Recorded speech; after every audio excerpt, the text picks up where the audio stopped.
Good. The next one.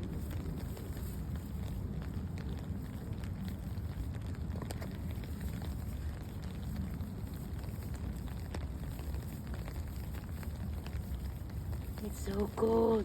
My hands are freezing. And I'm just wearing a sweater. There's no sweater in my hands.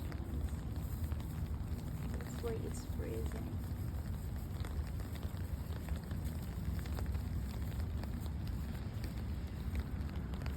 Merry Christmas!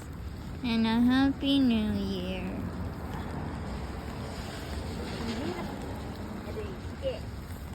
Agoy.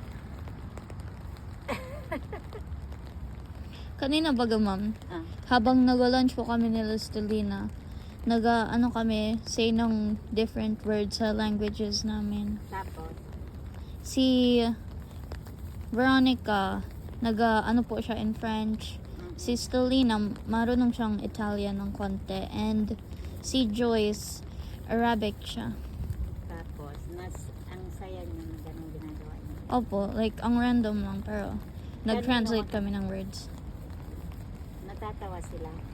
Yes. Lalo na po pag English pa rin yung word namin, pero linalagyan lang namin ng accent. Kasi ayun man yung pagsabi po natin. Parang, Hindi nila nagustuhan ang language natin.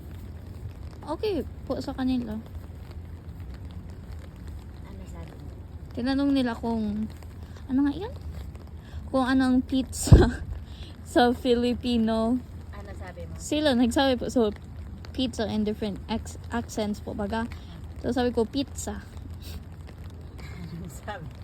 Sila tawang-tawa din po kasi same word man lang pero may accents lang kami.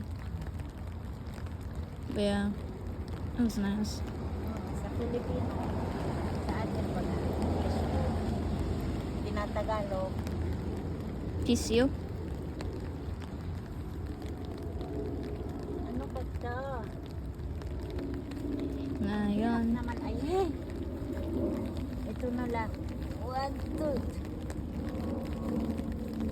2. Yeah, migrated.